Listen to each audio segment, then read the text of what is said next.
The night was quiet, except for the faint hum of the street light flickering outside my window. I wasn't supposed to be there, not in that part of town, not at that hour, and definitely not with her. But when she looked me over, her voice low and sharp as the edge of a blade, she said the words that changed everything. "You don't leave until I say you can." That I didn't know then if it was a threat or a plea for me to stay at it. All started 3 weeks earlier when I lost everything I thought mattered. My job at the construction site was gone after the company cut half its crew.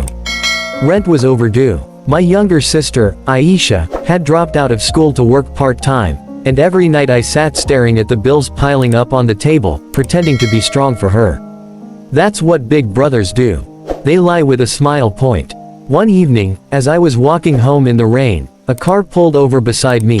A sleek black SUV, tinted windows, silver rims, the kind that didn't belong anywhere near our neighborhood. The window rolled down and I saw her. She wasn't just beautiful. She had the kind of beauty that made you uneasy, like she could see straight through the part of you you're trying to hide. Her hair was wet, sticking to her cheek, her lipstick slightly smudged. She said, "You work with your hands, don't you?" I nodded, too confused to answer that. "I need help," she said. "My house, it's a mess. I need someone who can fix things tonight." That I almost laughed. Nobody calls for home repairs in the middle of a storm. But something in her eyes, a quiet desperation, made me say yes. Maybe I just didn't want to go home to my empty wallet again. When I stepped into her mansion, the warmth and scent of vanilla filled the air. It was the kind of house people only see in magazines. Marble floors, chandeliers, walls covered in art that probably cost more than my life. But despite all the luxury, the place felt hollow, like it was missing something. She didn't tell me her name at first. She just pointed to a broken window and said, "Fix it." Then she stood there watching me. Every move I made, her eyes followed. Not with suspicion, but something deeper, something unreadable. When I was done, I wiped my hands and said quietly, "You should be fine now." That's when she looked me over from my soaked boots to my tired face and said, "You don't leave until I say you can." Her tone wasn't cruel. It was heavy, as if behind her control was fear. That I stayed, not because I had to, but because I wanted to know what kind of pain hides behind a woman who looks like she owns the world, but sounds like she's breaking inside. The next few days, I worked around her house, fixing the shelves, repainting walls, repairing a broken fence in the backyard. She never talked much, but sometimes when she thought I wasn't looking, I'd catch her staring out the window, lost, broken, and holding a photo of a little girl that I found out her name later. Laura, she was. A successful event planner, the kind who made other people's lives perfect while her own had fallen apart. Her daughter had died in a car crash a year ago. Her husband had left soon after. She told me once quietly, "The world doesn't stop for your pain. It just keeps moving and you're expected to move with it." That night, I couldn't sleep because I knew exactly what she meant. Over the next few weeks, something changed. She started talking more about her past, her daughters.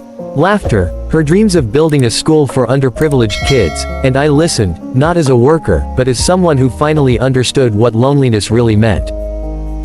One evening, I found her sitting by the fireplace, eyes red from crying. She looked up and whispered, "Do you ever feel like you're just existing, not living?" I sat down across from her and said, "Every day. But sometimes someone comes along and reminds you there's more." She smiled faintly. And that was the first time I saw warmth in her eyes. Then she told me something that stopped my heart. She had been diagnosed with a heart condition. She was scared, not of dying, but of being forgotten. That's why she didn't want me to leave. Not until she felt alive again that I stayed. Not out of pity, but because somewhere along the way, she had become the reason I woke up with purpose. Weeks turned into months. Her laughter came back, her house filled with light again, and I started feeling like I belonged somewhere, something I hadn't felt in years. But life, as always, doesn't give second chances without a test point. One morning, Laura collapsed while tending to her garden. I rushed her to the hospital, my hands trembling. She was unconscious for hours. When the doctor finally came out, his eyes said everything I didn't want to hear. "She's stable," he said. "But her heart is failing.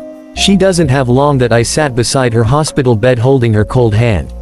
When she opened her eyes, she whispered, "You stayed." "Of course," I said. "You told me not to leave." She smiled weakly. "You can go now. You've given me back everything I thought I lost." Hope tears blurred my vision as she drifted back to sleep. A few days later, she passed away quietly, leaving a letter for me. In it, she wrote, "You walked into my home when I was lost, and you reminded me how to feel human again. The world may forget my name, but I'll live through every act of kindness you do. You don't need my permission to leave anymore, but promise me you'll never stop helping others find light again." A year later, I opened a small workshop named Laura's Hands, where I trained kids from poor neighborhoods to learn carpentry and repair work. The sign above the door carried her words, "You don't leave until I say you can." Only this time, it didn't sound like control. It sounded like love. Because sometimes people enter your life not to stay forever, but to teach you how to live. And when they leave, you realize they never really left at all. And that's how a woman's simple words turned a broken man into someone who finally found his purpose. Not in money, not in comfort, but in healing others. She looked me over and said, "You don't leave until I say you can." That I didn't know then. But she wasn't keeping me prisoner. She was freeing me from